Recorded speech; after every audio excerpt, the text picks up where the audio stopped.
नमस्कार, आप देख रहे हैं बहस का नंबर 1 शो ताल ठोक के, और आपके साथ मैं हूं अदिति त्यागी। और आज की हमारी बहस कट्टरता पर इसलिए क्योंकि इस पर गली, गांव, शहर और आखिर देश के अंदर कितने कट्टर हैं। आज हम बात करने जा रहे हैं कट्टरता की टूल किट की। पहले सारी खबर आपको बता देते हैं। कर्नाटक में सावरकर वर्सेस टीपू सुल्तान विवाद में बीजेपी के सीनियर नेता ईश्वरप्पा ने विवादित बयान दिया है। हालांकि ईश्वरप्पा अपने विवादित बयानों के लिए जाने भी जाते हैं। ईश्वरप्पा ने यह कहा कि मुसलमानों को शांति से रहना है तो वो ठीक है, वरना पाकिस्तान जाने के दरवाजे खुले हुए हैं। बयान ने विवाद खड़ा कर दिया। लेकिन अब कुछ दूसरी हरकतों पर भी नजर डाल लेते हैं। वाराणसी में ज्ञानवापी मामले के पक्षकार डॉक्टर सोहनलाल आर्य को सर तन से जुदा की धमकी मिली है। धमकी पाकिस्तान से मिली है, जिसमें यह कहा गया है कि तुम्हारा हाल भी कन्हैया जैसा होगा। एक धमकी नागपुर में शिवसेना के नेता को भी मिली है। किसी ने पत्थर में लपेटकर एक धमकी भरी चिट्ठी इस नेता के घर फेंकी। उसमें भी लिखा था, गुस्ताखे नबी की एक ही सजा, सर तन से जुदा। आपको बता दें, शिवसेना के इस नेता ने भी नुपुर शर्मा के समर्थन में फेसबुक पोस्ट लिखी थी। 3 दिन पहले ऐसी ही धमकी भरी चिट्ठी बिजनौर में अरुण कश्यप के घर की दीवार पर चिपकाई जाती है, जिसमें लिखा जाता है, घर घर तिरंगा देने पर बहुत खुश है ना, तेरा भी सर तन से जुदा करना पड़ेगा। तो ये सब कौन कर रहा है? कट्टरता की कितनी टूल किट काम कर रही है इस वक्त देश में, और कानून का क्या डर खत्म होता जा रहा है? इन्हीं सवालों पर ठोकेंगे ताल। आप रहिए हमारे साथ, पहले रिपोर्ट देखिए।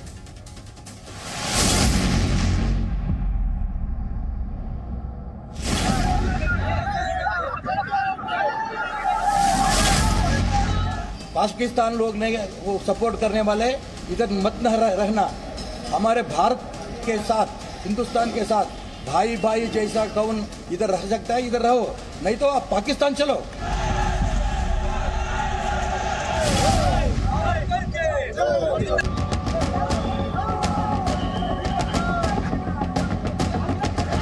मुसलमानों का वो बाप का जगह है क्या? वो सारे हिंदुस्तान भारत माता की है।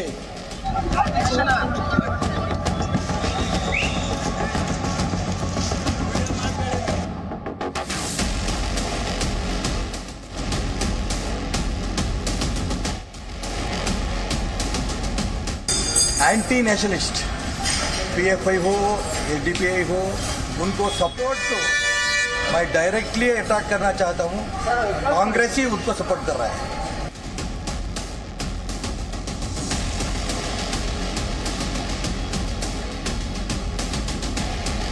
सावरकर का फोटो लगा दिया, वो गलत है। तो जिन्ना फोटो लगा कर सकता है क्या?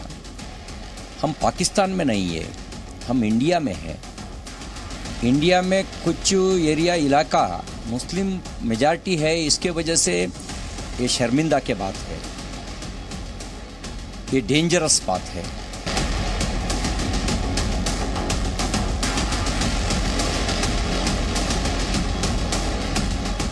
तो आप देख रहे हैं एक के बाद एक धमकियां। ऐसा लग रहा है कानून का खौफ खत्म होता जा रहा है, और ये अपने आप में एक बड़ी चुनौती फिलहाल दिखाई दे रहा है। जिस तरह से कट्टरता जो है उसे लेकर आप एक के बाद एक इंसिडेंट्स देख रहे हैं। इस वक्त कई खास मेहमान हमारे साथ हैं, लेकिन सबसे पहले मैं जाऊंगी डॉक्टर सोहनलाल आर्य हमारे साथ हैं, जो कि जिन्हें धमकी मिली। हमने आपको बताया अभी ताल ठोके की शुरुआत में किस तरह से धमकी मिली है। सोहनलाल आर्य जी, सबसे पहले तो मैं आप ही से समझना चाहती हूँ, आप इस वक्त क्या कहना चाहते हैं, और ये धमकी आपको लगता है किसने दी, क्यों दी?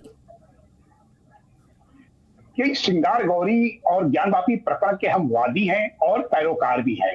ये पाकिस्तान से धमकी हमको जो है 19 मार्च और 20 मार्च और इसके इधर फिर पुनः जो है 19 जुलाई और 20 जुलाई को आई। उनका धमकी का मात्र उद्देश्य ये होता है कि आप ज्ञानवापी, हम चूंकि ज्ञानवापी के 7 मुकदमों में वादी हैं, मथुरा में भी वादी है, और इन जो पैरोकार भी है, उनका कहना है कि आप इन मुकदमों से हट जाइए, पैरोकार जो है मत करिए, जो है मंदिर का समर्थन मत करिए, वरना आपका तन से सर कलम कर दिया जाएगा।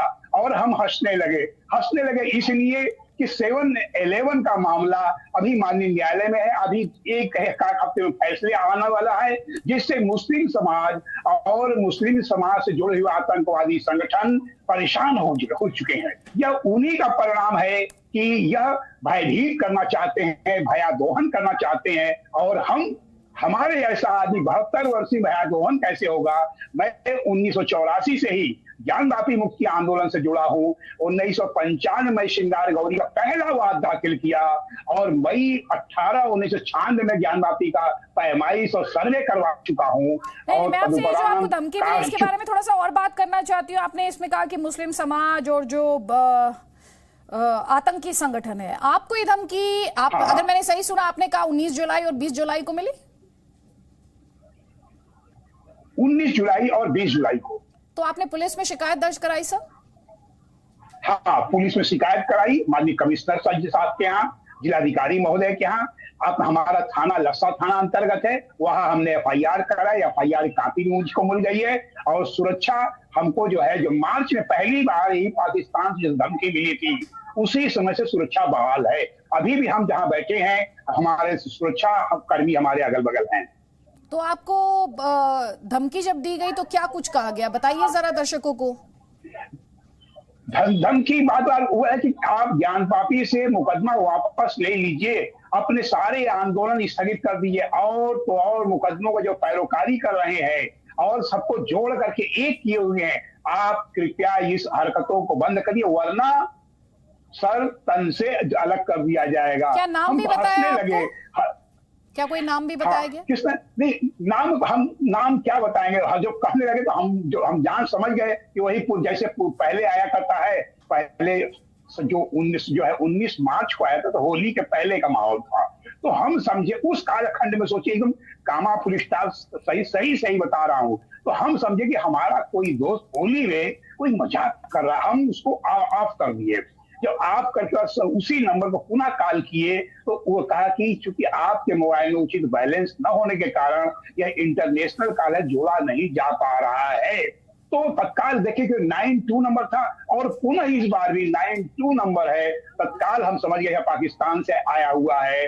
फिर जो है जो हमने किया, फिर वही कहने का तात्पर्य बार बार ये है, भया दोहन करने की उनकी प्रेरणा है कि ताकि हम भयभीत हो जाएं, और हमारे ऐसा आदमी भयभीत होने का नाम ही नहीं लेता।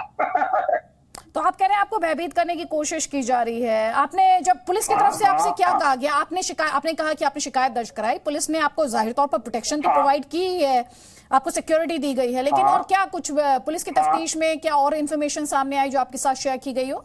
हाँ, पुलिस ने पहले जो पाकिस्तान से जो धमकी आई थी, उन्होंने कहा कि इन दोनों कालों का ब्याज कर दी ताकि आपको पुनः धमकी न दे पाए। इस बार भी जब मान लीजिए जो है लक्सा थाना अंतर्गत में जब गए थे, तो काफी हमको सहयोग प्रशासन से मिला, कहते कि ये बिल्कुल आपका FIR कर दिया और सर्विलांस में डाल दिया गया है, और जो सर्विलांस में डाल दिया, आप चिंता मुक्त रहे। जो है हम कह सर जी, हम 72 साल में क्या चिंता मुक्त, देवादिदेव महादेव प्रलयंकर जिसकी रक्षा करे, महादेव जिसकी रक्षा करे, हम चिंता मुक्त तो है ही। जो है तभी तो 38 साल से हम ज्ञानवापी आंदोलन में जुड़े हुए, 38 साल से। ठीक है, आप हमारे साथ रहिए। कई खास मेहमान हमारे साथ है। राजीव तुली RSS सपोर्टर हैं हमारे साथ, विजय शंकर तिवारी है VHP से जुड़े हुए हैं, महंत राजू दास हिंदू धर्म गुरु हैं, अभी जुड़ेंगे। आपको कलीमुल हफीज दिख रहे हैं AIM का पक्ष रखने के लिए। मौलाना अली कादरी हैं, इस्लामिक स्कॉलर हैं। मौलाना कादरी, पहले तो मैं आप ही का कमेंट यहाँ पर चाहती हूँ। आप सुन रहे हैं कि डॉक्टर सोहनलाल आर्य बता रहे हैं कि क्योंकि वो पेटिशनर हैं कुछ मामलों में, इसलिए किस तरह से उन्हें धमकाने की कोशिश की जा रही है, डराने की कोशिश की जा रही है। देखिए आदित्य जी, सबसे पहली बात तो यह है कि अभी मैं आपसे जो बात कर रहे थे, मैं सुन भी रहा था। जो पेटिशनर है ज्ञानव्यापी में हिंदू पक्ष की जानिब से, तो ये कॉल की ट्रेसिंग तो होगी किसी हाल, और हमारी अपनी पुलिस है और हमारी इंटेलिजेंस है, इसकी सही माना में तहकीकात तो की जाएगी। अब रहा सवाल मैडम कि ये फ़ोन इनको कहाँ से आया था, किस देश से आया था। अगर ये पड़ोसी मुल्क से, देश से आया है, पड़ोसी देश से अगर ये कॉल आया है, तो ये बात सीधी सी है कि हमारे अपने देश को वातावरण ख़राब करने के लिए एक नापाक कोशिश की जा रही है। ये ज्ञानव्यापी की कानूनी जंग है, जिसमें हिंदू पक्ष भी अपना पक्ष रख रहा है, मुस्लिम पक्ष भी अपना पक्ष रख रहा है, और हर दो को हक़ है कि वो अपना पक्ष रखें। आपको जानकर ये आश्चर्य होगा कि जिस वक्त मैं ज्ञानव्यापी में संवाद की बात कर रहा था, सौहार्द को बनाए रखने की बात कर रहा था, तो उस वक्त भी मुझे सोशल मीडिया के ज़रिए मुझे भी काफ़ी धमकियाँ मिली थी। तो ऐसे शरारती तत्व जो है ये नहीं चाहते कि हमारे देश में सौहार्द बना रहे या हमारे देश में भाईचारगी बनी रहे। ज्ञानव्यापी का मसला कानूनी मसला है, ये कोर्ट जो भी डिसाइड करेगा। ऐसे धमकियों से ना तो ये हमारे पिटिशनर साहब को डरने की ज़रूरत है, ना मुस्लिम पक्ष के किसी लोगों को डरने की ज़रूरत है। अगर बेहतरी से में यही होगा, मैं तो इससे पहले भी कहा हूँ कि ये कोर्ट में तो मामला चलेगा, अगर दोनों पक्ष चाहें तो इसको संवाद के जरिए भी हल कर सकते हैं। लेकिन डॉक्टर सोहन लाल आर्य जो बता रहे हैं वो तो पाकिस्तान से धमकी बता रहे हैं, लेकिन उससे पहले भी हमने देखा है इस देश में किस तरह से धमकियां दी जा रही हैं। हमने शिवसेना के नेता को किस तरह से धमकी मिली वो भी हमने आपको बताया। हम अपने दर्शकों को, ये कोई एक मामला तो है नहीं, कितने ऐसे मामले अब सामने आ चुके हैं जिसमें जिन्होंने नुपुर शर्मा के समर्थन में पोस्ट किया, कोई भी नुपुर शर्मा ने जो किया उसे सही नहीं ठहरा रहा है, लेकिन सर तन से जुदा उसके बाद ये थम क्यों नहीं रहा है? देखिए मैडम, ये बात बड़ी ही क्लियर है कि कुछ शरारती तत्व है जो अराजकता हमारे देश में फैलाने की कोशिश कर रहे हैं। जिस तरीके से PFI है, ये लोग का एक ग्रुप है जो हमारे देश के वातावरण को मुसलसिल ख़राब करने की एक नापाक कोशिश कर रहा है। और इसी मसले में जहाँ तक के सर तन से जुदा का जो स्लोगन था, नारा था, इस मुताल्लिक हमने अजीत डोवाल साहब के साथ भी कॉन्स्टिट्यूशन क्लब में मीटिंग की और वहाँ पर तमाम ही हिंदुस्तान के चोटी के धर्मगुरु जमा रहे और इसको कंडेम किया। तो हम ऐसे कोई भी नारे की ना तायद करते हैं, ना ऐसी कोई गतिविधि में लिप्त आदमी है हम उसकी तायद करते हैं। हम ये कहेंगे कि ये हमारा देश संविधान से चलता है, हमारे देश के कानून से चलता है। हर कोई कहता है, जो किया ये हर कोई जानता है, ये हर कोई जानता है कि देश कॉन्स्टिट्यूशन से चलता है और कॉन्स्टिट्यूशन बेस्ड कानूनों से ये देश चलता है। लेकिन कलीमुल हफीज हर कोई अच्छी अच्छी बातें करता है, हर कोई कहता है हम सरतन से जुदा के खिलाफ है, फिर इस तरह के मामले रुक क्यों नहीं रहे? नहीं, देखिए, जहाँ तक इस धमकी का सवाल है जो पाकिस्तान से आप बता रही हैं, ये तो जाहिर है कि ये विदेश मंत्रालय और हमारा जो NSA हैं वो इसको टैकल करेंगे, कौन धमकी दे रहा है और कैसे इसको डील करना है, और जो भी सज़ा देनी है उनको जैसे भी टैकल करना करेंगे। लेकिन मैं तो सिर्फ इतना कहूँगा कि ये जो मैटर है ज्ञानवापी का, इसका बड़ा मुश्किल से इसका जो एंगल था, जो मीडिया में ट्रायल चल रहा था, वो थमा है। अब मैं ये दुआ करूंगा कि अब ये मीडिया में दोबारा से ट्रायल ना चले, ये कोर्ट में ही चलता रहे, कोर्ट ही इसका फैसला करे, जो करना है वो बेहतर करेगा। अब आइए, सर तन से जुदा का नारा, इसके लिए भी अभी हमारे कादरी साहब ने कहा कि हमने खासतौर से मुस्लिम तंजीमों ने सबने से कंडेम कर दिया, कोई इसका सपोर्ट नहीं करता।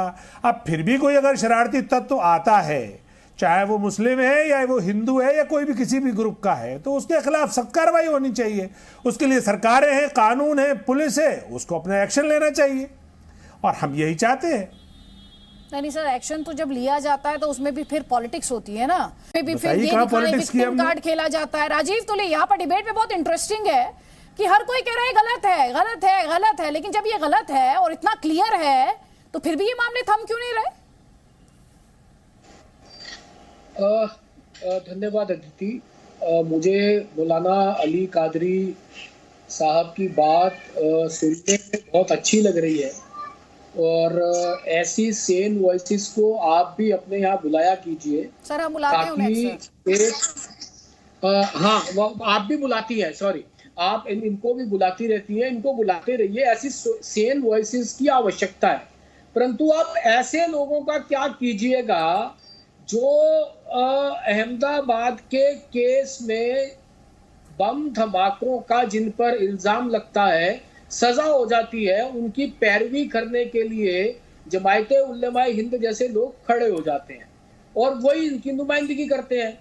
ये पिछले कुछ दिनों के लगातार दबाव के कारण से कुछ ऐसी सेन वॉइसेस मुस्लिम पक्ष से आनी शुरू हुई है, मगर जो बेसिक समस्या है, जब तक उसका समाधान नहीं होगा तब तक कुल मिलाकर के ये समस्या नहीं सुधरेगी। ये सर तन से जुदा के नारे लगते रहेंगे, टीवी पर बैठ करके कुछ लोग उसको कंडेम करते रहेंगे, जब वो कंडेम करेंगे तो उन्हीं को धमकियां मिलनी शुरू हो जाएंगी, तो वो भी पीछे हटेंगे और AIMIM जैसी पार्टियों के नेता आकर के खड़े होंगे और उन लोगों का सपोर्ट करना शुरू करेंगे कहीं ना कहीं, और वहां पर जाकर के चाहे वो उदयपुर वाला केस होगा, चाहे वो अमरावती वाला केस होगा, उनमें जो विक्टिम्स हैं उनके पक्ष में ना खड़ा होकर के जो मुलजिम हैं उनके पक्ष में खड़े होंगे।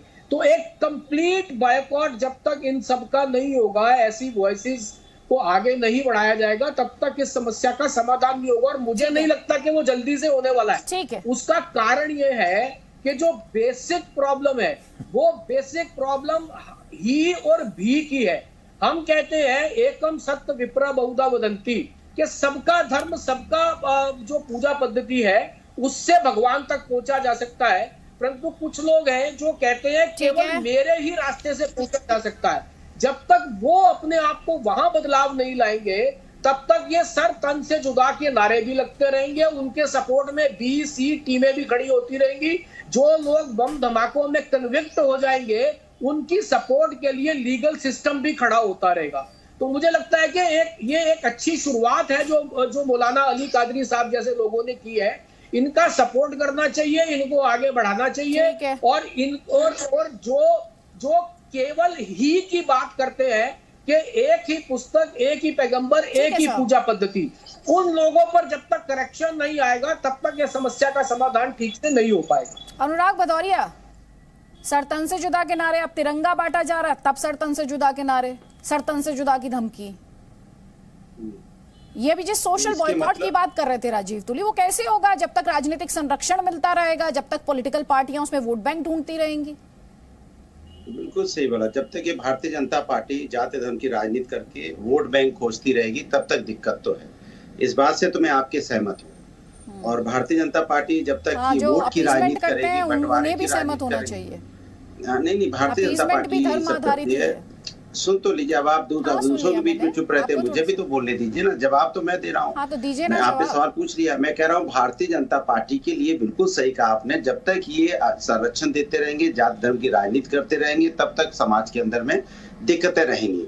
अब ये जिम्मेदारी सरकार की होती है, भारतीय जनता पार्टी की होती है कि समाज के अंदर में भाईचारा बनाए रखे और कानून व्यवस्था बनाए रखे। इनकी कहीं ना कहीं पुलिस सिस्टम फेल हुआ है, कानून व्यवस्था फेल हुई है। पहले ऐसा तो नहीं होता था, जब से भारतीय जनता पार्टी की सरकार आई तभी से सब हो रहा है ना। जिस तरह से महिलाओं के ऊपर में गाली देना, गालीबाज नेता भी पैदा हो गए, सोचो यहाँ पे किस तरह से धमकियां आने लग गई हैं। पहले तो ऐसा नहीं देखने को मिलता था। जिंदाबाद के नारे भी कई बार इधर उधर सुनने को मिल जाते हैं पाकिस्तान के। आखिर भारतीय जनता पार्टी के आते ही ये सब दिक्कतें क्यों होगी, क्यों हमारे देश की अर्थव्यवस्था चरमरा गई? भारतीय जनता पार्टी के टाइम में हुआ था। देखिए, भारतीय जनता पार्टी जहाँ रहेगी वही यही काम करेगी। उनके जो नेता दंगे में शामिल थे, सुन तो लीजिए, जो नेता दंगे में शामिल थे उस पे ऊपर से मुकदमे हटा लिए गए।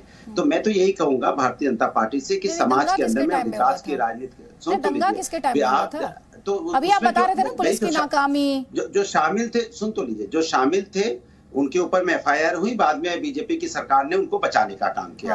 एक बात, दूसरी बात, भारतीय जनता पार्टी के साथ इतना प्रॉम्प्ट एक्शन हुआ था कि सुप्रीम कोर्ट ने फटकार भी बीजेपी को लगा दी थी। अच्छा सुन लीजिए, यहाँ तो रोज फटकार लगती है, उन्हें कोई फर्क नहीं पड़ता बीजेपी वालों को। यहाँ तो कोविड काल में इतनी फटकार लगाई पड़ी है कि आप सोचो एक मुजफ्फरनगर दंगों की बात कर रही थी आपसे। नहीं, मैं आप पुलिस के इलेक्शन की बात कर रही थी। अरे मैं कह रहा हूँ कोर्ट की फटकार की आप बात करने लगे, फिर अब इधर उधर जाने लगे। दिक्कत तो आपके इधर उधर जाने की मुझे जरूरत नहीं है, वो तो आपका दायित्व है और आप ही जाते हैं। आए थे हम कोर्ट पे आए तो आप भाग लिए कोर्ट से। नहीं, मुझे भागने की जरूरत नहीं है, कोर्ट के सामने तो आपके पास कोई डिफेंस ही नहीं है। नहीं तो आप कोर्ट के सर, हंसने की बात हो तो हंसा दीजिए, कोई जोक नहीं था। आप अपनी सरकार पर हंस रहे हैं, डिफेंड करने बैठे। एक बार सुन लीजिए, आप बीजेपी का प्रवक्ता इसीलिए, सुन तो लीजिए, बीजेपी का प्रवक्ता इसीलिए नहीं आया है कि उनको पता है कि आप बैठे हैं। शायद बीजेपी प्रवक्ता क्यों नहीं आता देश को? अभी सरकार किसकी है? बीजेपी की नहीं है। उनकी जिम्मेदारी नहीं होती। तो अनुराग भदौरिया मैं रोज बैठती हूँ मैं, ठीक है? आपके सर्टिफिकेट की जरूरत नहीं है मुझे। मुजफ्फरनगर दंगा आपकी सरकार के टाइम पे आया था, आपके सरकार के टाइम पर हुआ, सुप्रीम कोर्ट ने किसे फटकार लगाई, आपका सर्टिफिकेट लूंगी मैं। अभी बोल रहे थे हिंदू मुसलमान बीजेपी करती है, आप नहीं करते हैं क्या? भूल गए मुजफ्फरनगर दंगा? भूल गए हैं? दंगे हो रहे हैं सुबह से लेकर। कहाँ से पलायन हो रहा था, कहाँ से पलायन हो रहा था? भूल गए अभी? नहीं, शामली भूल गए हैं, भूल गए। अब अच्छा आप बात नहीं करेंगे। अरे बता तो दीजिए, आपका जो रिपोर्ट कार्ड है उस पर तो बात कर लीजिए। अच्छा ये बताइए, अच्छा ठीक है, बीजेपी के प्रवक्ता, अरे बीजेपी के प्रवक्ता की बहुत चिंता है आपको। इनसे सवाल पूछ लो तो बीजेपी का प्रवक्ता हो जाते हैं। इनसे सवाल पूछ लो, ये होमवर्क करके आते नहीं है, होमवर्क नहीं करके आते, तो ये सोचते हैं हंगामा कर देने भर से ये अपनी पार्टी के लिए ड्यूटी निभा लेंगे। एक तो इनको फालतू बातों के लिए, हिस्ट्रोनिक्स के लिए मंच देने की जरूरत नहीं है। इनसे सवाल पूछना जिस प्रवक्ता में इतनी समझ ना हो, इतनी बेसिक समझ ना हो कि सवाल पूछना किसी पार्टी का प्रवक्ता होना नहीं होता, उस प्रवक्ता के साथ आप क्या डिबेट कर सकते हैं। और इसीलिए अनुराग भदौरिया, सुनिए ध्यान से, इसीलिए आप होमवर्क करे बिना आ जाते हैं और फंस जाते हैं, हर बार फंस जाते हैं। मुजफ्फरनगर दंगा आपकी पार्टी के टाइम पर हुआ, भूल गए हैं? जरा गिनवाइए, होमवर्क करके आए हैं। चलिए बताइए मुझे, दर्शकों को बताइएगा, इनका ऑडियो डाउन कीजिए पहले ताकि सवाल सुन ले, और अगले 20 सेकंड में कोई सवाल का जवाब ना दे तो फिर मैं अगले गेस्ट का रुख करूंगी। सुन लीजिए अनुराग भदौरिया, ये बताइए बीजेपी के टाइम पे होता है ना दंगा, जरा गिनवाइए, दंगे गिनवाइए जरा, पिछले 5 सालों के दंगे आप गिनवाइए। अरे लगातार दंगे, हाँ बताइए, गिनवाइए, 10 एग्जाम्पल आप दीजिए। 10 मैंने ज्यादा बोल दिया, 5 दे। मथुरा के दंगा देख लो, मथुरा में दंगा हुआ कि नहीं हुआ बीजेपी के समय में? 5 दंगे गिनवाइए पिछले 5 सालों के, 5 दंगे गिनवाइए। चिल्लाइए नहीं, मैं बताने के लिए बोल रही हूँ। आप बौखला क्यों रहे हैं? आप बौखला क्यों रहे हैं? कासगंज का हुआ कि नहीं हुआ? नहीं, बौखला क्यों गए आप? दंगा में, एक सेकेंड, दंगा समझते हैं ना? दंगा समझते हैं आप या नहीं समझते? उतनी भी बेसिक अंडरस्टैंडिंग मुझे आपको देनी पड़ेगी। दंगा, लॉ एंड ऑर्डर का सिचुएशन, दोनों को मिक्सअप ना करिएगा। दंगा आपको एक्सप्लेन करती हूँ दंगा क्या होता है। मुजफ्फरनगर में जो हुआ था ना उसे दंगा कहते हैं। मुजफ्फरनगर में जो हुआ था उसे दंगा कहते हैं। आपके पास जवाब नहीं है, बैठ जाइए चुपचाप, आप बैठ जाइए चुपचाप। आपके इन ड्रामे के लिए मैं ये डिबेट कंडक्ट नहीं करती हूँ, दर्शकों की अंडरस्टैंडिंग के लिए करती हूँ। और इसीलिए मैंने इनसे सवाल पूछा और दर्शकों ने सुन लिया कि कहते कुछ हैं पर इनके पास एग्जाम्पल नहीं है। राजनीति हर तरफ से होती है, हर तरफ से। विजय शंकर तिवारी, दीदी क्या सवाल यहां पर, ये तन से जुदा वाली जो सोच है इस पर ब्रेक क्यों नहीं लग पा रहा? और अक्सर ये आरोप लगते हैं कि जो हिंदू संगठन है वो ये जो इस तरह की सोच है उसे एक तरीके का प्रोवोकेशन देते हैं। उन आरोपों पर आप क्या कहेंगे? देखो अदिति, ये जिहादी कट्टरता का एक बहुत बड़ा प्रमाण आज फिर सामने आया है। आप इस्लामिक किसी विषय पर कोई टिप्पणी कर दीजिए तो भी आपका सर तन से जुदा हो जाएगा, और आप अपनी आस्था के केंद्रों को मांगने की बात कर लें और न्यायालय के माध्यम से जाएं, शासन के माध्यम से जाएं, न्यायविद माध्यम से जाएं, तो भी आपके सर को तन से जुदा करने की बात उठने लगती है। और उसका एक बहुत बड़ा कारण है, हमारे समाजवादी पार्टी के प्रवक्ता भदौरिया जी भी कुछ बात कर रहे थे अभी, जब नूपुर शर्मा को तन से सर जुदा करने की बात हो रही थी और इसके बाद माननीय सुप्रीम कोर्ट ने कहा था, माफी मांगने की बात कही थी, तो अखिलेश जी ने, इनके नेता ने कहा था कि केवल माफी मांगने से काम नहीं चलेगा, उसे अपने तन से भी माफी मांगनी पड़ेगी। भाई आज तक मुझे समझ में ये नहीं आया अदिति कि वो तन से माफी कैसे मांगी जाती है। तो मैं समझता हूं कि इस प्रकार के सारे मुद्दों को नहीं, अनुराग भदौरिया सवालों के जवाब कहाँ दे पाते हैं? अनुराग भदौरिया सवालों के जवाब कहाँ दे पाते हैं? आप सवाल पूछ रहे हैं, जब तक सवालों के जवाब देने थोड़ी आते हैं वो तो जो रटकर आते हैं वो सुनाने आते हैं। प्रकार के इनके तन से सर जुदा करने वाले लोगों की एक भीड़ बढ़ती जाएगी। उनको पता है कि हमारी वकालत करने वाले कोर्ट में भी लोग हैं, और भदौरिया जैसे लोग आपके टीवी चैनल बैठ करके भी उनकी वकालत करेंगे। आप बताइए कितने लोगों के सर जुदा भी हो गए, केवल धमकियां नहीं है, जुदा भी हो गए, इसके बाद भी ये बात कर रहे हैं। तो मैं ये मानकर चलता हूं कि ऐसे लोगों पर शिकंजा कसना चाहिए जो ऐसे जिहादी कट्टरवादियों के वकील बनते हैं। एक बहुत बड़ा ये विमर्श हमारे देश के सामने है, ठीक है, हम कहते हैं हिंदुत्ववादी।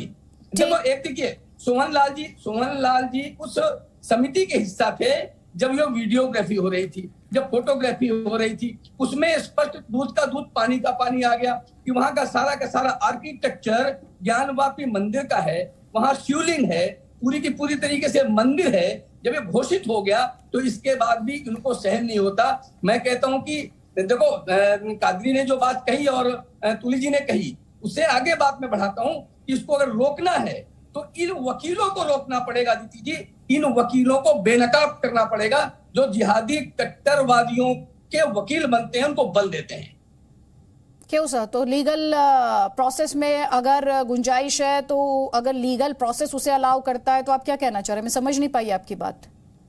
नहीं, मैं नहीं, लीगल जो प्रोसेस है, जो लीगल प्रोसेस है अदिति जी, वो तन से सर जुदा करने की बात नहीं कहता है।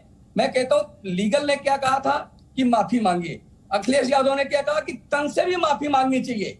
इसका मतलब है कि इस जिहादी कट्टरवादी सोच के वकील हैं समाजवादी पार्टी के नेता, और ऐसे लोग जब यहाँ बैठकर के उनकी वकालत करते हैं तो उनका बल बढ़ता है, उनका जोश बढ़ता है, और बढ़ करके वो इस प्रकार की घोषणाएं करते हैं और कुछ वारदातों को अंजाम भी देते हैं। ठीक है। यहाँ पे कलीमुल हफीज ये कह रहे हैं कि जब राजनीति संरक्षण देने लगती है इस तरह की सोच को, तो इन लोगों का हौसला बढ़ता है। तो खोट राजनीति में भी है। नहीं, ये जो वीएचपी के प्रवक्ता हैं तिवारी साहब, इनको कहने का तो कोई नैतिक अधिकार ही नहीं है। अभी जो सामूहिक हत्या और बलात्कार के आरोपी जिनको 15 अगस्त को गुजरात सरकार ने एक षड्यंत्र के तहत उन्हें माफी देकर रिहा कर दिया, उसको यही वीएचपी ने गारलैंडिंग की है और बाकायदा मिठाई खिलाई है। यही वो वीएचपी है जिसने उदयपुर के हाई कोर्ट में, जोधपुर के हाई कोर्ट में जब शंभू रैगर को वहां पे पेश किया गया रघबर की हत्या के आरोप में, तो इन्होंने उसे हाई कोर्ट में पेश नहीं करने दिया, पूरे हाई कोर्ट का हाईजैक कर लिया, भगवा उतार, झंडा तिरंगा उतार के भगवा लहरा दिया। यही वो वीएचपी है जब जहांगीरपुरी दंगों में दिल्ली पुलिस ने इनके हिंदुत्ववादियों के खिलाफ एफआईआर कर दी तो ये पीछे पड़ गए और इन्होंने वो एफआईआर कैंसिल करा दी। यही वो वीएचपी है जिसने कल हरदीप पुरी, जो केंद्र के एक सम्मानित केंद्रीय मंत्री हैं, जब उन्होंने रोहिंग्या के लिए एक ट्वीट किया कि हम इन्हें घर देंगे, तो इनके दबाव में गृह मंत्री ने अपना बयान चेंज कर दिया, सरकार ने अपना रुख बदल दिया। तो ये वीएचपी जिसने सरकार का एक सेकेंड मुद्दा नहीं है। एक सेकेंड सुन लीजिए मेरी बात, एक सेकेंड आप बस एक सवाल का जवाब दीजिए मुझे। आपने क्योंकि रोहिंग्या का जिक्र किया, मेरी डिबेट का टॉपिक नहीं, लेकिन मैं पूछूंगी जरूर। तो आपके हिसाब से रोहिंग्या को घर मिलना चाहिए भारत में? नहीं, मेरे हिसाब से जब ये भारत सरकार इंसानियत वाला प्रोजेक्ट चला रही है, जब भारत सरकार एक संधि पे साइन करती है, जो शरणार्थी संधि है, जब भारत सरकार ये बताइए। मैं ये कह रहा हूं कि जो हरदीप पुरी ने जो ट्वीट किया, मैं हरदीप पुरी की बात नहीं कर रही, मैं होम मिनिस्ट्री की बात नहीं कर रही, मैं एआईएम के प्रवक्ता कलीमुल हफीज की बात कर रही हूं। मैं पूछ रही हूं रोहिंग्या को भारत में घर मिलना चाहिए, ये कह रहे हैं आप? मैडम, मैं पहली बात तो प्रवक्ता नहीं हूं, मैं नेता हूं, मैं अध्यक्ष हूं दिल्ली का। दूसरी बात, चलिए आप नेता ही सही, पार्टी से ताल्लुक रखते हैं ना एआईएम से। सुनिए आप, मैं बता रहा हूं, भारत सरकार के पास जो भी शरणार्थी आएगा, भारत सरकार अपने शरणार्थी संधि के तहत जिसको भी जो सुविधा देनी है वो देनी चाहिए। नहीं, तो आप कह रहे हैं रोहिंग्या शरणार्थी है? नहीं, एक सेकंड, एक और कंफ्यूजन दूर कर देती हूँ दर्शकों का। आप कह रहे हैं रोहिंग्या शरणार्थी है? बताइए। नहीं, रोहिंग्या आपकी नजर में शरणार्थी है? तो अरेस्ट होते। नहीं, रोहिंग्या आपकी नजर में शरणार्थी है? आप मुझे एक बात बताइए, रोहिंग्या शरणार्थी है या घुसपैठी है? जी, रोहिंग्या शरणार्थी है या घुसपैठी है? रोहिंग्या शरणार्थी है मैडम, मैं जवाब दे रहा हूँ। घुसपैठी है, रोहिंग्या शरणार्थी हैं, उनके पास भारत सरकार के कार्ड हैं, और वो जो थाना है आपको घुसपैठी शरणार्थी दिखते हैं कलीमुल हफीज? अगर वो घुसपैठी है अदिति जरा मैं आपको सुनना चाहिए ना, आपको सुनना चाहिए भारत सरकार क्या कह रही है। और ये सरकार किसी भी दल की हो, ये ध्यान से सुनिएगा, भारत के जो संसाधन है उस पे इंडियंस का हक है भाई। घुसपैठी और शरणार्थी का फर्क आप नहीं कर पा रहे हैं सर। घुसपैठी और शरणार्थी का फर्क आप नहीं कर पा रहे हैं। आपने शायद सुना नहीं कि उन्हें डिपोर्ट करने की बात की जा रही है, लगातार डिपोर्ट करने की बात की जा रही है। ये तो, लेकिन आप बता रहे हैं कि रोहिंग्या आपकी नजर में शरणार्थी है। हो गई, रोहिंग्या आपकी नजर में शरणार्थी है। राजीव तुली आपको जवाब देना चाह रहे हैं, उसके बाद महंत राजू दास। ये डिबेट का मुद्दा नहीं है, लेकिन जल्दी प्लीज। सरकार की फजीहत हुई तब सुन लीजिए। सरकार की फजीहत हो, सरकार की तारीफ हो, सरकार की पीठ थपथपाई जाए, लेकिन कोई ये बात नहीं बदल सकता कि घुसपैठियों की इस देश में कोई जगह नहीं है। ये बात कोई नहीं बदल सकता, ना एआईएम बदल सकती है, ना बीजेपी बदल सकती है। घुसपैठियों की इस देश में जगह नहीं है, क्लियर होना चाहिए। राजीव तुली जैसे बोलते हैं आप, ये देखिए दो बातें। पहली बात, रोहिंग्या शरणार्थी नहीं है, रोहिंग्या घुसपैठी है। और जो उनके ये कार्डों की चर्चा कर रहे हैं, वो इन्हीं अमातुल्लाह खान ने उनके कार्ड बनवा करके दिए। यहाँ पर जितने भी कार्ड बने हैं उस पर कार्रवाई। तीसरी बात, जिस यूएन कन्वेंशन की आप बात कर रहे हैं, उस यूएन कन्वेंशन पर भारत जो है वो सिग्नेटरी नहीं है, आप उसको सिग्नेटरी बना रहे हैं। और ये उनको बसाने की बात नहीं थी, ये डिटेंशन सेंटर बनाने की बात है। उनको रखने के लिए हरदीप पुरी का आप इस्तीफा कराइए ना, और वो इस सम्मानित केंद्रीय मंत्री हैं, कोई भी सरकार करेगी, नहीं है उनके इस सामने। प्रकार का काम कोई भी सरकार करेगी, उसका विरोध होना चाहिए। आपको भी उसका विरोध करना चाहिए। भारतीय को निकाले, वो आप पहले भारतीय है, उसका विरोध करना चाहिए। उसका विरोध किया, सरकार ने अपना कदम किया, आपको विरोध करना चाहिए। आप विरोध नहीं कर रहे, आप देश के ऊपर इस्लाम को रख रहे हैं।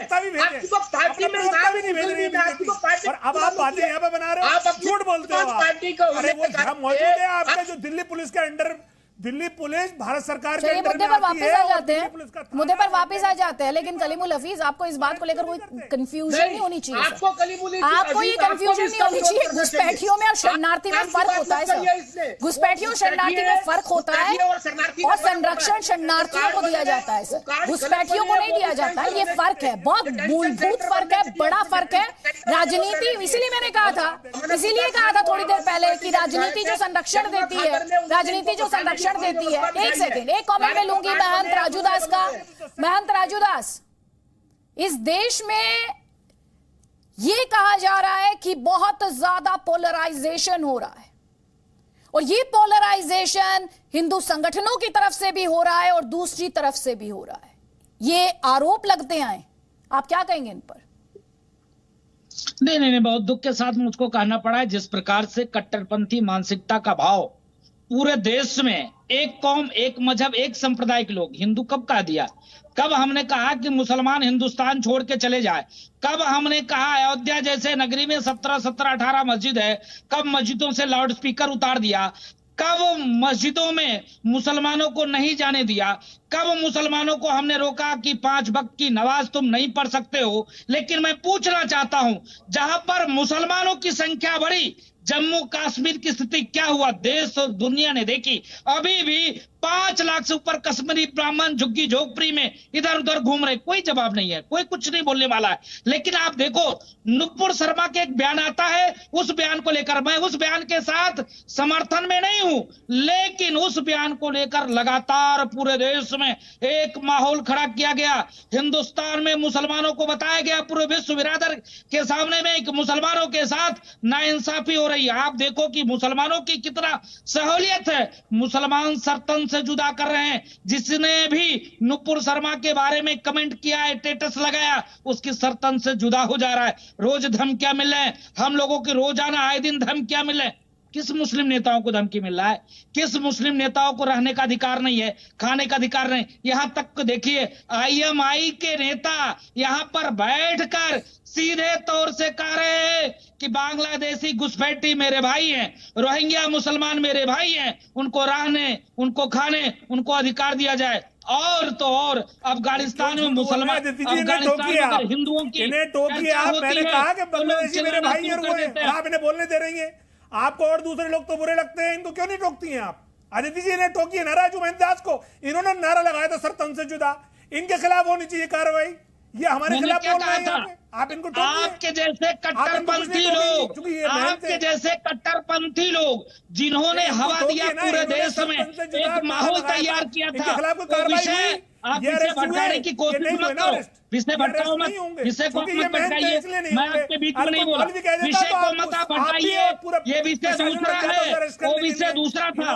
मैंने, हाँ, मैं आज भी कहता हूँ, टंके की चोट पे हमने कहा था कि मैकलिना ने जिस प्रकार से, नहीं, टंके की चोट पे कहता हूँ, मैकलिना ने जिस प्रकार से हमारे हिंदू देवी देवताओं को अपमानित करने का काम किया था, मैंने यही तो कहा था ना। नुपुर शर्मा ने कोई गलत बात कर दिया, पूरे देश में बवाल मचा था, सरतन से जुदा हो गई।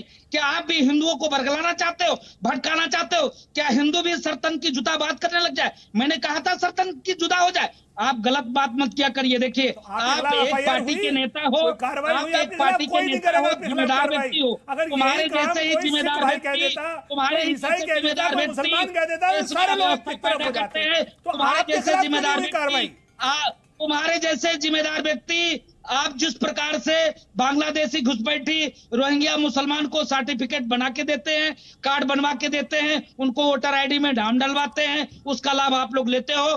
तो जिस प्रकार से अभी जवाब ले लीजिए अब। और कलीमुल हफीज सुनिए ध्यान से जी, वो बोल रहे थे, आप भी बोले सर, आपने ही तो इस डिस्कशन में कहा ना रोहिंग्या शरणार्थी हैं, आप ही ने कहा था ना? जी हाँ। या भूल गए सर? मैं अभी भी बैठे हुए हैं ना आप डिबेट में? जवाब बताता हूँ। नहीं, आप डिबेट में अभी भी बैठे हुए हैं ना सर? जी हाँ। ये बोलने के बावजूद बैठे हुए हैं? जी हाँ जी। तो ये मॉडरेटर पे उंगली उठाने से पहले अपनी राजनीति में झांक लिया कीजिए। मैं सबसे कह रही हूँ, एक अनुराग भदौरिया आए थे, जब सवाल पूछे गए तो भाग गए डिबेट में से। मैडम अभी अखिलेश यादव का कच्चा चिट्ठा देख रहे होंगे जी न्यूज पर, तो जरा देख लो, नेक्स्ट टाइम प्रिपेयर होके आया करें। और आप सुन लीजिए सर, कलीमुल हफीज जी आया करें तो मुद्दे पर रहा कीजिए। ये पुरानी हो गई अब आपकी ये टैक्टिक्स कि जिससे सवाल का जवाब ना बन पड़े वो सीधा एंकर को कटघरे में खड़ा कर दे, चैनल को कटघरे में खड़ा कर दे। आपको अब ये जनता जानती और समझती है, मुझे भी जानती और समझती है और आपको भी जानती है। वैसे तो आप सवालों के जवाब दीजिए। आप अगर राजीव तुली को या महंत जी को या तिवारी जी को टोक देती तो हमें बड़ा अच्छा लगता। सर मुझे जब जिसे टोकना है ये मैं डिसाइड करूंगी। सुनिए ध्यान से, मैं AIM का मैनुअल लेके नहीं चलूंगी। सुनिए ध्यान से, अभी ये हो गया, अभिव्यक्ति की आजादी बस इतनी है कलीमुल हफीज, अभिव्यक्ति की आजादी बस इतनी ही है कि मैं आपके हिसाब से चलूं तो आपको अच्छा लगना चाहिए। तो सुनिए ध्यान से, ना तो मैं आपके हिसाब से चलूंगी, ना मैं किसी और पैनलिस्ट के हिसाब से चलूंगी। मैं किसके हिसाब से चलूंगी? ध्यान से सुनिए, इसमें आपके लिए भी मंत्र है, इसमें आपके लिए भी मंत्र है कलीमुल हफीज, आपके लिए भी मंत्र है। मैं किसके हिसाब से चलती हूं? मैं जनता के हिसाब से चलती हूं। आप भी चलिए जनता के हिसाब से, इसी में भलाई है। मैं जनता के हिसाब से चलती हूं। मुद्दे पर आ जाइए, आइए मुद्दे पर, मुद्दे पर आइए, आप मुद्दे पर आइए। राजनीतिक संरक्षण जो तन से जुदा को मिलता है, अभी कहा विजय शंकर तिवारी ने, अभी कहा महंत राजू दास ने, उससे इन्हें आपत्ति है। इस पर दीजिए जवाब, बुरा क्यों लग रहा आपको? देखिए, मैंने शुरू में आपसे कहा कि राजनीतिक संरक्षण सरतन से जुदा कोई मुस्लिम संगठन नहीं देता है। हाँ, जो धर्म संसद होती है उसमें राजनीतिक संरक्षण है। जब बीएचपी जो है या केंद्र सरकार के मंत्री किसी मॉब लिंचर को गारलैंडिंग करते हैं, वो है संरक्षण। जब एक आपने गजब बात कर दिया, ये देखिए क्या बात है। सॉरी, बलात्कार के आरोपियों को जब बाहर बनाए जाते हैं वो संरक्षण है। जैसे गद्दार लोग, जब एक हाईकोर्ट हाईचेक कर लिया जाता है और वहां तिरंगा उतार के लगा दिया जाता है, उस पर सवाल करिए, आप पूछिए इनसे। एक मिनट, लोग लगातार नहीं, आपके जैसे लगातार लोग ऐसे लोग नहीं, महंत राजू दास एक बात सुनिए सर ध्यान से, महंत राजू दास ध्यान से सुनिए सर। देशभक्ति और गद्दारी का सर्टिफिकेट इस शो में नहीं दिया जाता है सर। ये शो भारतीयों का है, भारतीयों के लिए है सर, और भारतीयों द्वारा है। ठीक है सर, जनता देख रही है, जनता खुद तय कर लेगी। उसके लिए हमें और आपको सर्टिफिकेट देने की जरूरत नहीं है। इसीलिए हर पक्ष को हम जगह देते हैं, इसीलिए हमारी कोशिश होती है कि जनता खुद तय करे। हम नहीं बताते, जनता खुद तय करे। लेकिन कलीमुल हफीज, अभी आप जिस धर्म संसद की बात कर रहे थे उस पर कोई पुलिस एक्शन नहीं हुआ था क्या सर? हुआ था या नहीं हुआ था?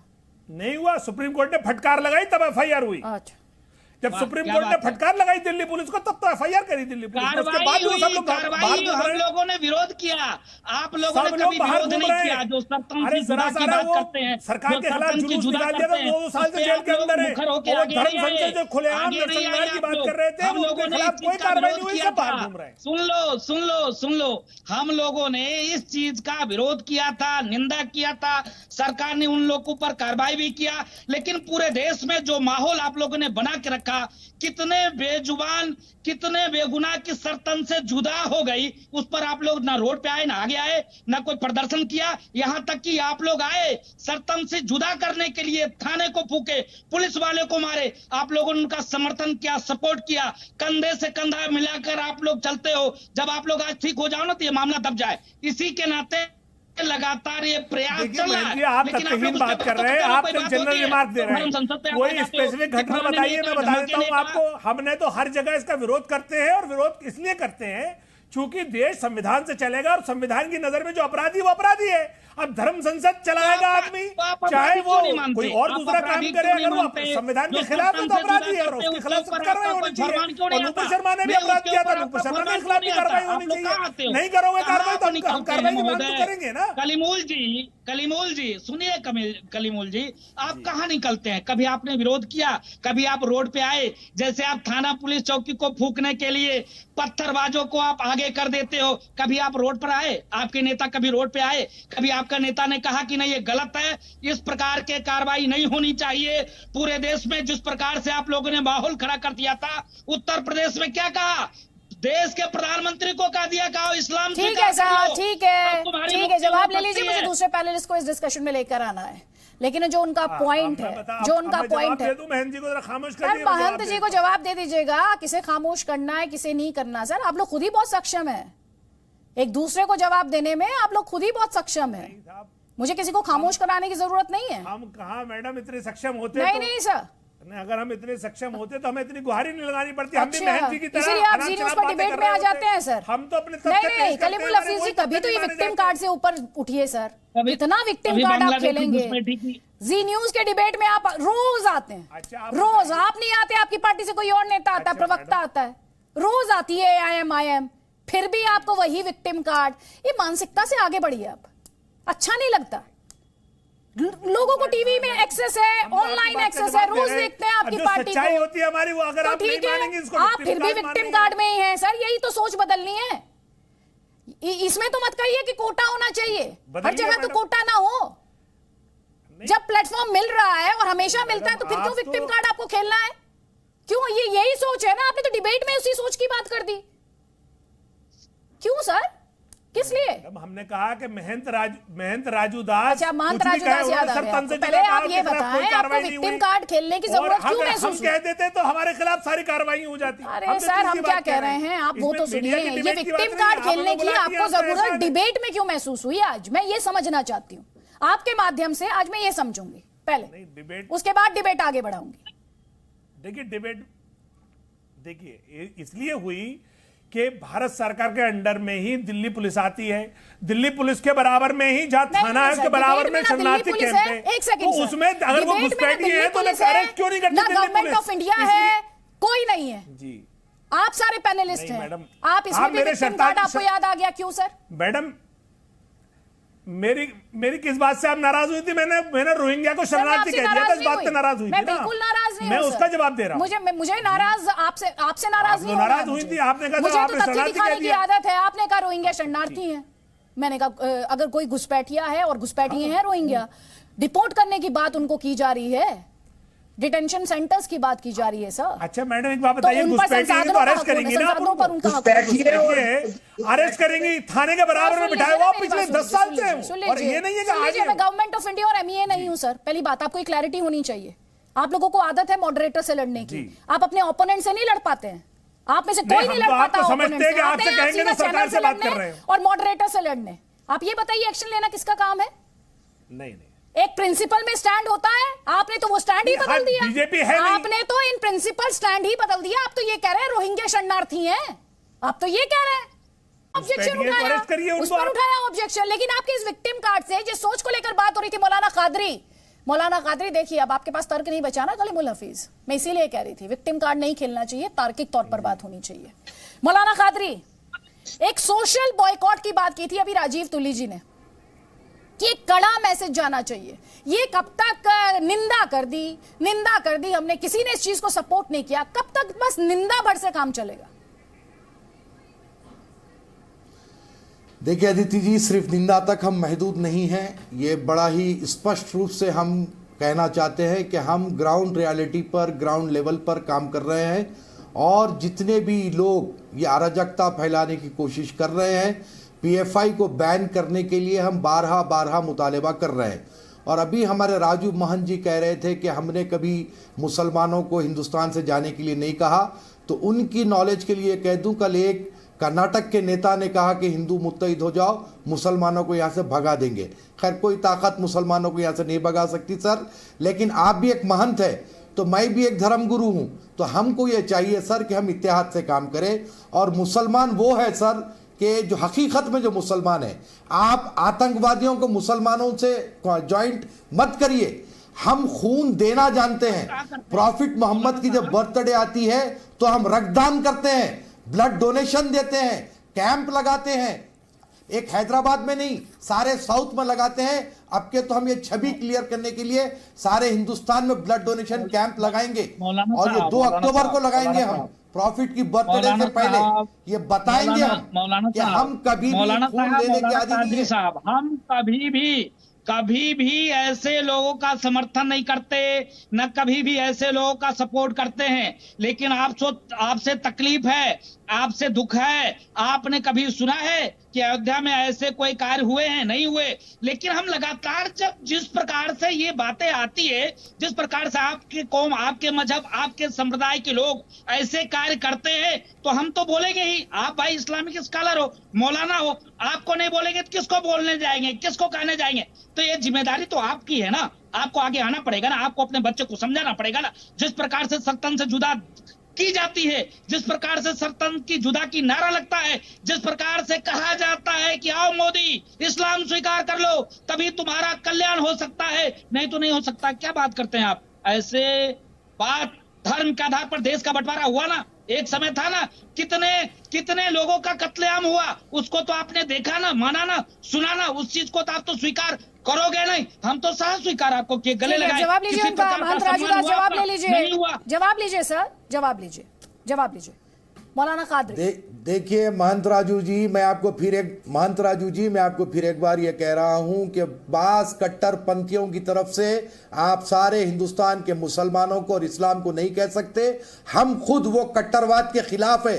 अरे साहब, हम आईसिस के खिलाफ है, हम लश्कर तौबा के खिलाफ है, हम जैश मोहम्मद के खिलाफ है। हम बता रहे ना आपको, हम खून देने के आदी है, हम किसी का कत्ल करने की तायद नहीं करते।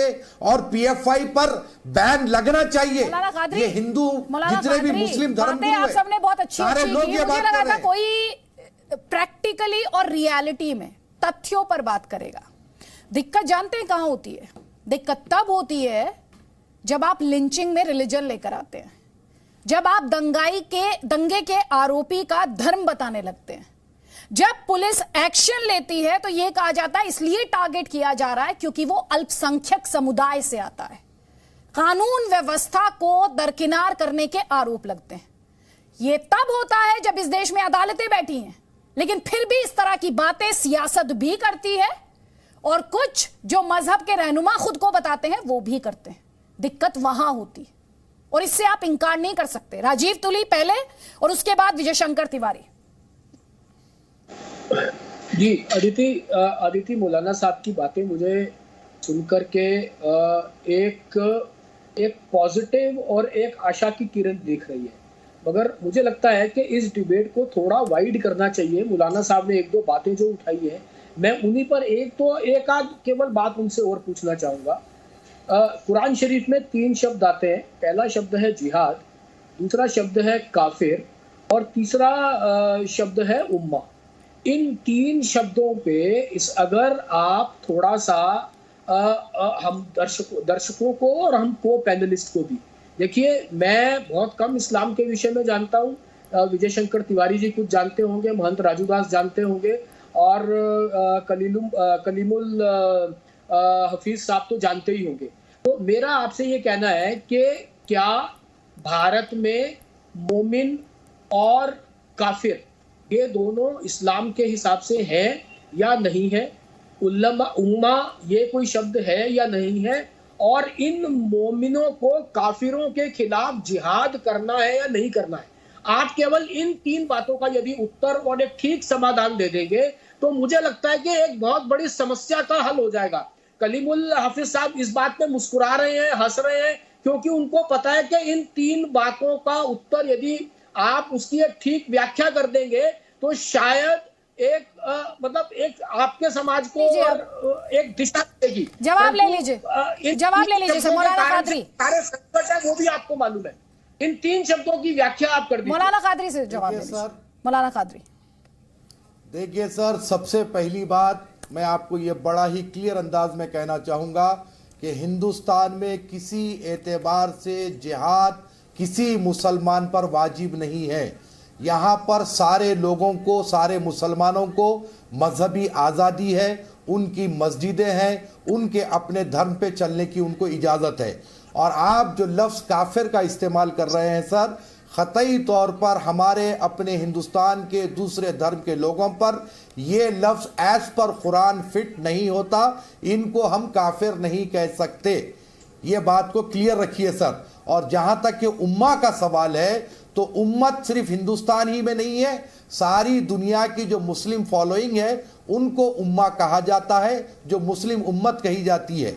ये बात को आप क्लियर रखें। और आपके चैनल के जरिए, आपके माध्यम से हिंदुस्तान के सारे मुसलमानों को ये कहना चाहता हूं कि ये देश हमारा था, यहां पर हमें देश की देश में आज़ाद है, हमको मजहबी आज़ादी है। यहां पर जिहाद नाम की चीज़ कोई हो ही नहीं सकती। आपको हर तरीके की सहूलत है। अगर किसी को कोई भटकाता है कि जिहाद करना है, तो ये सीधे सीधे इस्लाम के खिलाफ है, इस्लाम के रास्ते के खिलाफ है। ठीक है, विजय शंकर तिवारी। देखो अदिति, अभी कलीमुल हफीज ने बहुत सारी बातें कही, तो मैं एक ही बात कहता हूँ कि कलीमुल हफीज की जो पार्टी है, वैसी साहब की जो पार्टी, कट्टर जिहादी पार्टी है। और जिहाद के विषय में अभी कादिर साहब ने बोला ही है। दूसरी बात, अभी स्वतंत्रता दिवस के समय में तेलंगाना का एक बहुत बड़ा वीडियो आप सब लोगों के सामने आया होगा, जिसमें वहां पर खड़े सारे नेता भारत की जय, स्वतंत्रता और बहुत सारी जय जयकार कर रहे थे।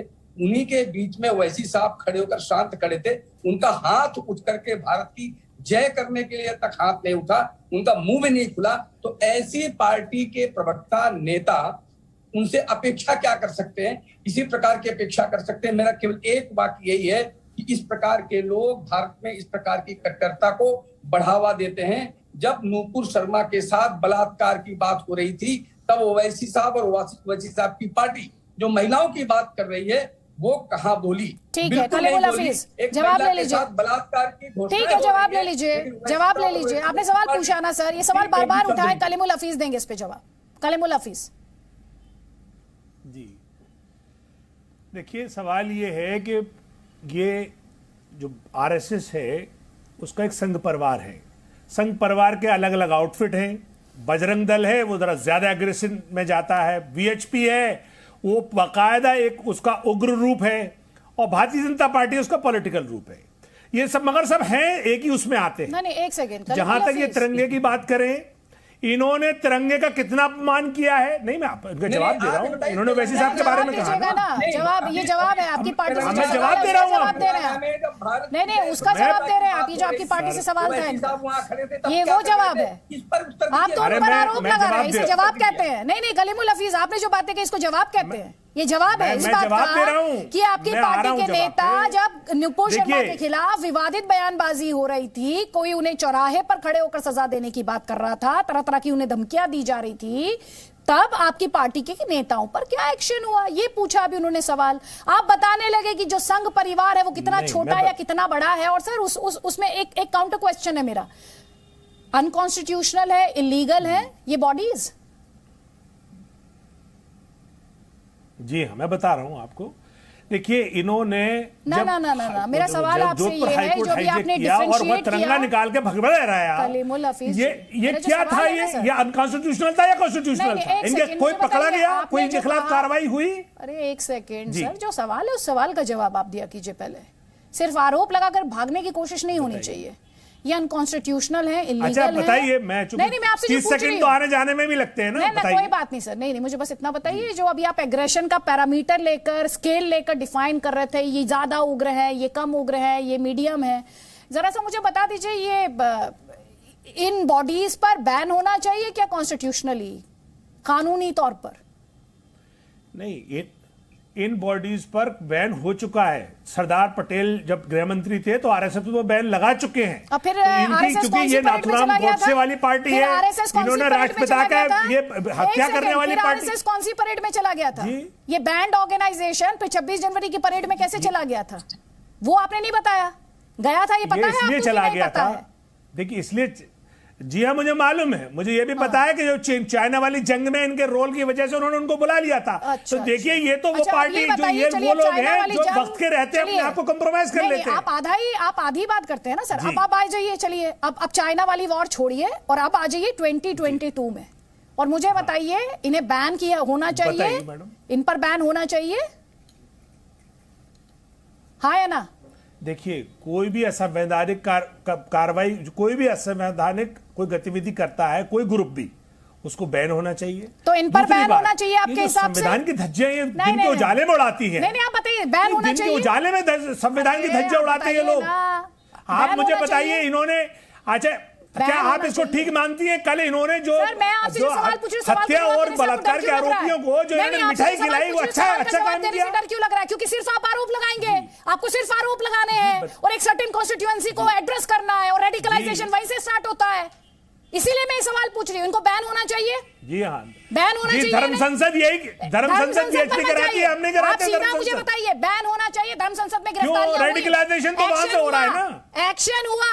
असल रेडिकलाइजेशन धर्म संसद से हो रहा है, खुलेआम ललकार दी जा रही है नरसंहार की। आप ये बताइए, एक तरफ आप उग्रता के पैमाने पर इन्हें रेटिंग दे रहे हैं, तो ये कहने से आपको क्यों डर लग रहा है कि इन पर बैन हो जाना चाहिए? चले जाइए अथॉरिटीज के पास, करिए पूरा प्रोसेस फॉलो, करेंगे या सिर्फ डिबेट के लिए ये आर्गुमेंट रखा है? देखिए मैडम, अच्छा अब मैडम जवाब सुनेंगी?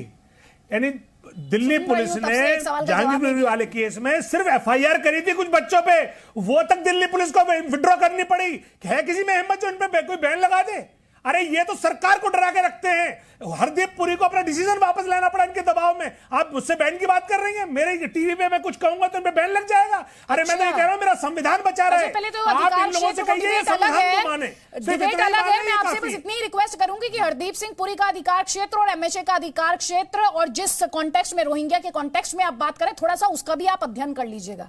हंसने की बात नहीं है सर, बातें ना आउट ऑफ कॉन्टेक्स्ट नहीं होनी चाहिए। जनता को गुमराह नहीं किया जाना चाहिए और तथ्यों पे रहना चाहिए। आपने सवाल का जवाब नहीं दिया। उनका सवाल ये था जब विपुल शर्मा के खिलाफ विवादित बयानबाजी हो रही थी तो आपकी पार्टी क्या कर रही थी? सवाल का जवाब आपने दिया नहीं। आपने आरएसएस से लेकर बजरंग दल और पता नहीं कहां चले गए, पार्टी को लेकर जवाब नहीं दे पाए। जल्दी जल्दी राजीव तुली, विजय शंकर जी और उसके बाद राजू दास। ठीक है सर, आपको बहुत वक्त दिया मैंने, बहुत वक्त। एक सवाल का जवाब आपने नहीं दिया। नेक्स्ट टाइम आइएगा तो ज्यादा होमवर्क करके आइएगा प्लीज। जी राजीव तुली।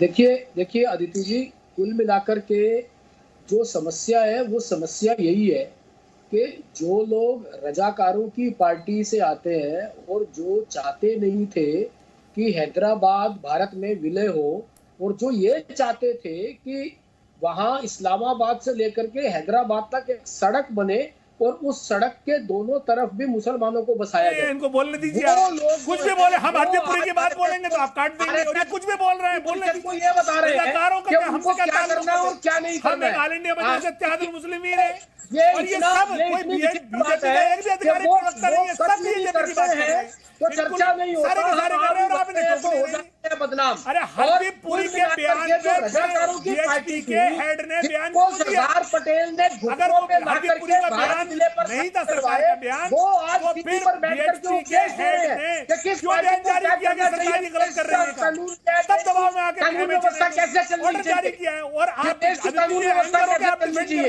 ये लोग बैठ करके टीवी पे बताएंगे क्या? ऐसे नेशनल टीवी पर आकर के ये लोग बताएंगे पार्टी के नाम में ही जो है वो केवल मुसलमानों की पार्टी है, ऐसा लिखा हुआ है। ये देश को बैठ करके यहाँ पर भाषण दे रहे हैं कि संविधान कैसे चलेगा और देश कैसे चलेगा। मुझे लगता है कि इससे घोर कलयुग जो है वो भारत में नहीं आ सकता, कि जिन लोगों ने इस संविधान का पहले दिन से विरोध किया वो लोग आज टीवी पर बैठ करके बता रहे हैं कि कौन संविधान का पक्षधर है और कौन संविधान का विरोधी है। अरे आप तो रजाकारों की पार्टी के लोग हो यार, आपको तो ये बोलने का अधिकार ही नहीं है। कलीमुल हफीज साहब, आप क्यों इस प्रकार की बातें करते हो टीवी पे बैठ करके? 52 साल तक आपने तिरंगा लगाया अपने हेडक्वार्टर में, तिरंगा निकालने वालों की हत्या करी आपने। आपने संविधान के विरोध में वीर सावरकर के लेक्चर है, संविधान के विरोध में आरएसएस का ऑफिशियल सर्कुलर है। अरे इस तिरंगे के विरोध में आरएसएस का डिक्लेरेशन है, आप हमें समझा रहे हो। भारत में आपको पता ही कुछ नहीं है, पूरा देश जानता है। ने पूरा राजीव तुली साहब, पूरा देश जानता है। आरएसएस ने 52 साल तक अपने हेडक्वार्टर में तिरंगा नहीं लगाया। आरएसएस ने 15 तिरंगा फहराया जाना था, तो उसके खिलाफ अपने आर्टिकल आपने 75 साल हो गए, आपने अभी भी अपनी नीति नहीं बदली थी इस बार भी, और आरएसएस आपने इस बार भी अपनी नीति नहीं बदली थी। आपको रजाकारों की पार्टी के लोगों, आपको तो अधिकार ही नहीं है इस विषय पर बोलने के लिए, और हमने आपको तो अधिकार ही नहीं है। दिनों में 13, 14, 15, 16 अगस्त को सारे टीवी चैनल पर सब अखबारों में जो लेख छपे उनमें सबने बताया गया कि संघ ने क्या किया, और देश जानता है संघ ने क्या किया। संघ की जो पॉपुलैरिटी है वो आपके कहने से उस पर रखती और असर नहीं होता। वो आप टीवी पर बैठकर ऐसी चर्चा अगर हो गई हो और दर्शक कुछ ना समझ पाए हो तो एक सेकंड, कलीमुल हफीज आपको बुरा लग रहा था। सर ये बताइए, हैदराबाद का विलय कब हुआ था? आपकी शान में मैं कसीदे पढ़ूं? हुआ था। हाँ हाँ सर, कब?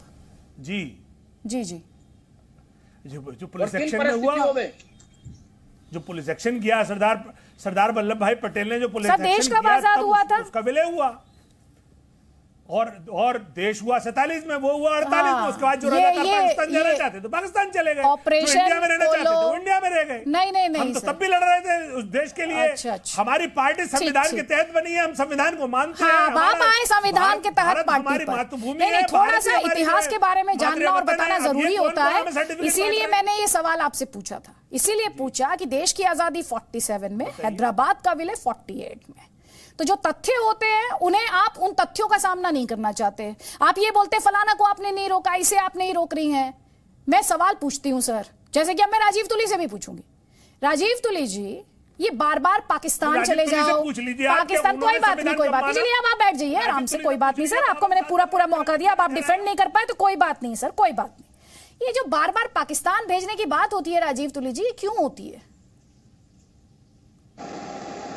जब पाकिस्तान जिंदाबाद यहाँ का अन्न खा करके, यहाँ की वायु में सांस लेकर के, यहाँ इस जमीन पर, भारत की भूमि पर रह करके पाकिस्तान जिंदाबाद का नारा लगाएंगे तो उन लोगों को पाकिस्तान जाना ही चाहिए। मैंने आपकी शो पे पहले भी कहा है, मैं अभी फिर कह रहा हूँ, मौलाना अली कादरी जैसी, मौलाना अली कादरी जैसी जो सेन वॉइसेस हैं उनको आगे बढ़ना चाहिए, उनको बढ़कर के मुस्लिम समाज का नेतृत्व करना चाहिए। और ये जो एक और सवाल है मेरे, मैं बहुत बेसिक डिबेट करती हूँ सर। एक सेकंड सर, आपने कहा जो पाकिस्तान जिंदाबाद के नारे लगाए उन्हें चले जाना चाहिए। सर एक सेकंड सर प्लीज, मेरा सवाल सुन लीजिए, आप सवाल सुन लीजिए। तो अभी तक ये नारा लगाने वाले कितने लोगों को पाकिस्तान भेजा जा चुका है?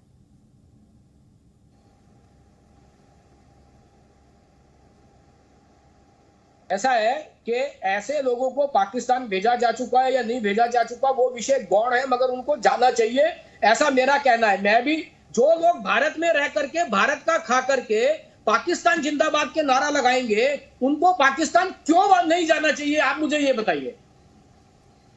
सर मैं तो आपसे सवाल कर रही हूँ ना सर, जब ये कहा जाता है कि पाकिस्तान भेजा जाना चाहिए, और फिर मैंने आपसे पूछा कि आपने कितनों को भेजा, और सर जितना मेरी बहुत लिमिटेड नॉलेज है सर, जितनी मेरी बहुत लिमिटेड नॉलेज है सर, जितनी मेरी बहुत लिमिटेड नॉलेज है, मुझे लगता है इस देश का कॉन्स्टिट्यूशन अपने आप में इतना व्यापक है कि वो किसी भी चैलेंज से पार पाने में सक्षम है, और इसीलिए कॉन्स्टिट्यूशन बेस्ड लॉज अपने आप में सक्षम है किसी भी हालात से, किसी भी चैलेंज से निपटने के लिए।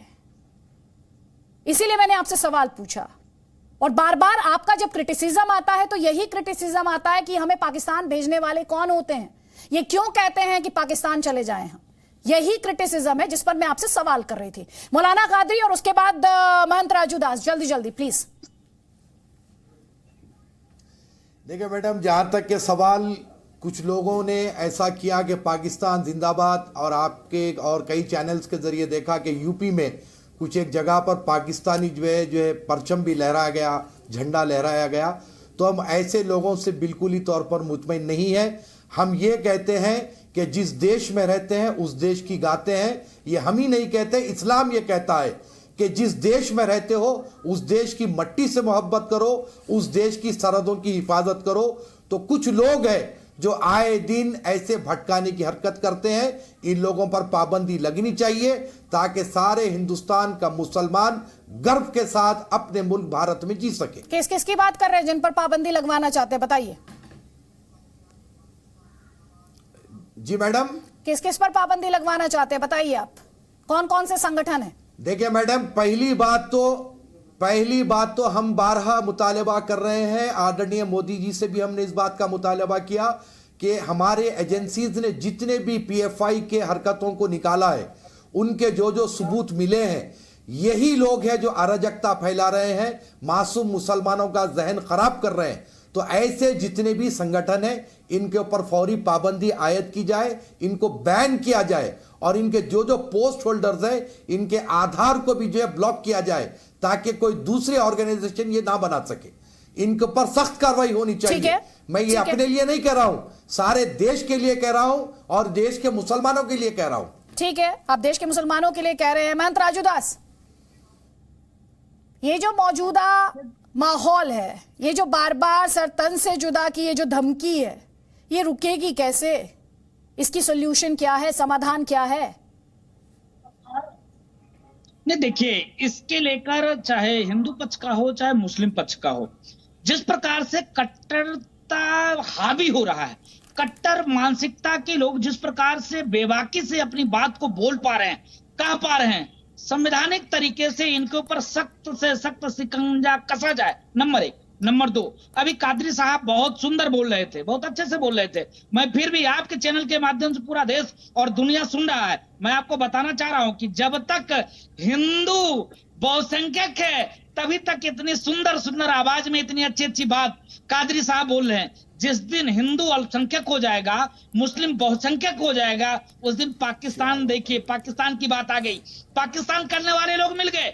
तो इनकी मानसिकता को बदलना पड़ेगा। इनके यहाँ जो जिहादी मानसिकता के धर्मगुरु हैं, जिहादी मानसिकता के जो बहुत बड़े फंडिंग की व्यवस्था है, जिस प्रकार से आप देखो मदरसे में जो सोच भरी जाती है इनके बच्चों को, इनके लोगों को, इस पर बताएंगे। चलिए, मुझे इस डिस्कशन को यहीं क्लोज करना है। आप सभी मेहमानों का, राजीव तुली जी, महंत राजूदास जी, मौलाना अली कादरी जी और कलीमुल हफीज जी, बहुत बहुत शुक्रिया जी न्यूज के इस डिस्कशन में शामिल होने के लिए।